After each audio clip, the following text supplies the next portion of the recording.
Shalom. First and foremost, I'd like to give all praise to Yahweh, Ba'ashem, Yahweh Shai, Ba'ashem, Rakakadash. Double honors to the elders and apostles of Great Millstone who are teaching us truth and sincerity. And a shout out to Yakin that's out there on four corners of the earth proclaiming this truth. Bracha the Yahweh, Bracha the Yahweh Shai, Ba'ashem, Rakakadash, Bracha Tem. So I don't have my Bible app with me today because this other phone just pretty much died. So either way, though, would quote directly from Romans chapter 13, if had it.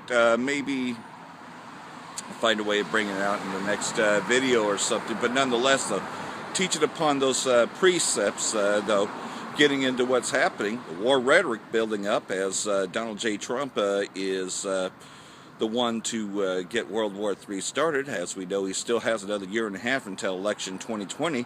And so it's a good possibility there may not even be an election 2020, that he may be sworn in, because he's already declared a national emergency this year, and even his advisors is telling him back down when he said that he would blow Iran off the face of the map, and that is because they are looking to force their sanctions on Iran. So who started this war? Well, even all the other countries are turning on the whore Babylon the Great, and are against this war. But Donald J. Trump, the leader of America, king of Babylon, wants this war more than anything else because, of course, Benjamin not a Jew, So pretty much for the Greater Israel Project, and the war continues against Yemen, and Yemen is fighting back. They pretty much had destroyed, and Saudi Arabia had the nerve to call them terrorists. But what are they doing? They sent in terrorists into Libya, into Syria, Iraq, all these places, because that's where ISIS comes from. And of course Gomer had their part in it, because you already seen, though, that those Turkish-backed terrorists are starting to gain ground, because the UN had declared a 72-hour ceasefire. So all these other terrorist groups are pretty much regaining control, because that's what happens. See, Bashar al-Assad, the Syrian Arab army, cannot fire upon the terrorists, but the terrorists can fire upon them. That doesn't make a lot of sense. Well, it does if you're trying to destabilize a country, But nonetheless, though, even the UN, NATO is starting to turn against America when it comes to this upcoming war against Iran, which, the elders and apostles of Great Millstone, which they were reading from the scriptures, say that when they shall attack Iran, that'll be the end of it.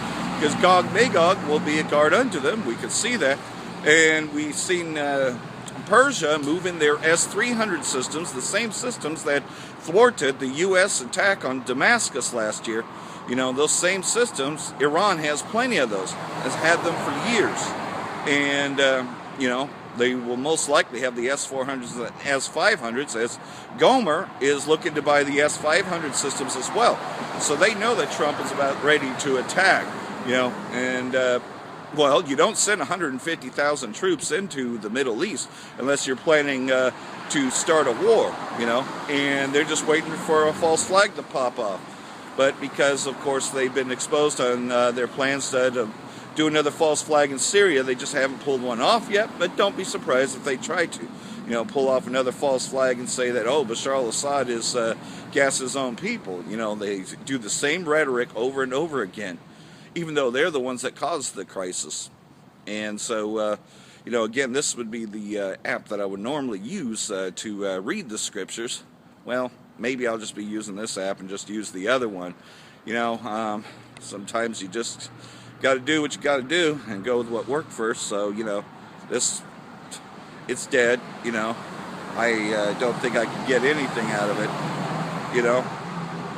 So, into Romans 13, that we are, subject unto the Most High, and, got to maintain our Clark Kent in a society, and pay whatever taxes are due, and love thy neighbor as thyself. That is, your Hebrew Israelite neighbor, those that are in the truth. Have no love for the wicked. The wicked 2/3 or any of them, but have love for your fellowship neighbor. In other words, whatever debts, he doesn't really owe you anything, because he's your brother. you know, and that's how we're to treat each other in this faith, you know. Like I said, I don't have it with me, but I'm just going over what is in there, you know, as we know that we're getting closer and closer to this thing, man. You know, don't be like IUIC, because IUIC is the example. Don't be like them, you know, to where you're just doing everything you can to exploit them and try to take their money, because now the guy that did that has been caught for tax evasion and is doing time, you know, and you don't want to do anybody like that, you know. You love your neighbors, you love yourself, you know.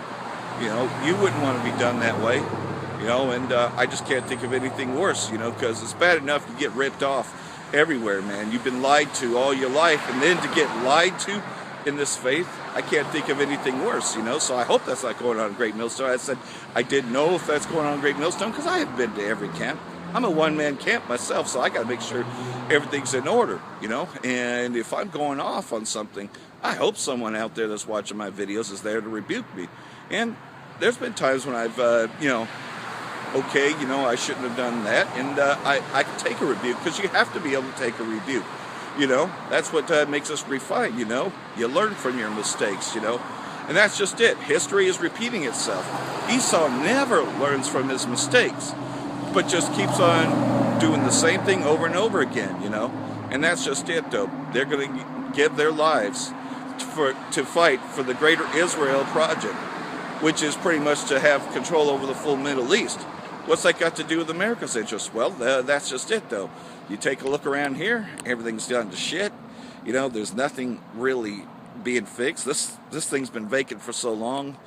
You would think that somebody would want to fix that up and, you know, rent out them rooms. Or maybe even use it to help the homeless, especially those that were affected by Carver Fire. You would think that they would want to do some sort of project, but no, man. He can't keep it that home. You know, he's always got to go into everybody else's backyard and tell them how to live, you know, as if the U.S. has any points on talking about humanitarian issues when they don't even treat their own correctly, you know. Like I said, there's always been a 30% homeless situation here in Redding, and you would think that something after a car fire that they would treat them better, but they don't, you know. In fact, it's gotten worse, and all people do is bitch about it, but they don't do anything to help them, you know. There was a man that died just a few blocks back here, because where Safeway is, that corner there, he died. And he'd been dead with his ass in the air for well over 24 hours. Police dropped by, passed by, lots of cars passed by, and no one ever noticed it. You see, this is why it's called the Valley of Shadow of Death, you know. But I will fear no evil. I will only fear of him that created life and death, you know. I will fear the Most High, because that's what's going to guide us through these things, you know. So, fear no man, though we walk through the Valley of Shadow of Death. And this place of death and hell is about to be cast into the lake of fire, and that's a good thing, as we see it come to its end, and we believe Donald J. Trump to be the one to do it. Let's just hope that he does it before 2020, you know. What else is there here? Everything's closing. The Mirth has been, Ford is now laying off about 7,000 more employees. You know, and those are the ones that had the good jobs, you know, that, you know, were close to the 1%, you know, that were at least upper class. You know, they are losing their jobs too, because there's no mirth left in this place. You know, because, of course, the government, what they accuse Saddam Hussein of, they're the ones that are going out and spending all their money on the military and starting wars, rather than trying to, you know, fix hospitals, fix the city streets, trying to accommodate their homeless, trying to accommodate those that are in need. Oh, man, America's too busy starting wars, starting their war rhetoric, you know. They've been funding this war against Yemen for a very long time, and the war in Syria, because they control the northern part of Syria, and then the other part of it, Turkey now controls. So you got 3 parts of Syria, and then you still have ISIS cells, which just seem to keep on re-emerging. With the help of the Syrian Democratic Forces, because that's where the main terrorists are coming from. Right there where the U.S. is supposed to be protecting. Well, the U.S. ain't protecting Syria. They're keeping it going, so they have a reason to be there. So, of course, ISIS reforms and they gain more ground. because they want Syria to stay destabilized, so they have a reason to be in there. So when they start their war, which they're about to, with Iran, they'll have troops in Syria as well as Iraq. They are looking to pretty much control the entire Middle East for the Greater Israel Project, because that's what this is about. Those gutter rats, those Amalekites, they're the ones that are drawing everybody into this war. Because, like I said, all the allies of America don't want a war with Iran. So only yours truly, Donald J. Trump, which we believe he's the one to get World War III started. And we pray that he does,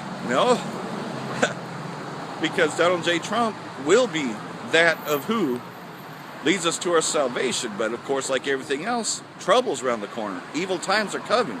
Jacob's trouble. And we can see, though, that Levi is now getting it, the whole island of Haiti is getting it, and then you got, Venezuela, because Donald J. Trump wants to go into Venezuela, failed at a few coup attempts, but now it's going to try to get in there, but Russia's protecting that, because Magog is being a guard unto all these places. So World War III is right around the corner, and we believe Donald J. Trump to get things started, and like I said, paraphrasing Romans 13, I wish I could read the scriptures right now, but paraphrasing Romans 13, you love your neighbors, you love yourself, and, maintaining your Clark Kent, you pay your taxes, you still do everything within the laws. You are subject unto that, because the Most High he did put Esau Edom into power. But by all means, though, we are not going to take that mark. If you keep thee, he will keep you from the hour of temptation that's coming upon the whole earth. Because you can see, though, that the mark of the beast is right here, as, pretty much now you don't even have to insert the chip card in. Now you can just wave it. A lot of places have this system now. So, and the cryptocurrencies are pretty much getting more and more popularity. You got Chris Green of AMTV promoting it, as well as many others. GameStop's now accepting that, so that's a big one. You got Java Juice, or another one of them orange places. A lot of them are starting to accept that, so many will be on board with this, leading into the mark of the beast, the RFID implant. So we're just right around the corner from that. So, we keep these commandments, and we go out here, we teach, and we pretty much, repent. We will be kept from the hour of temptation, because thou hast kept thy word, and I will keep thee from the hour of temptation. We know it's right around the corner. For all that, I want to say, Barak the Yahweh, Barak the Yahweh Shai, Ba'ashim Rukal Barak Dum. Hope this has been edifying. Death to America, and death to you 2/3. We're almost out of here. Shalom.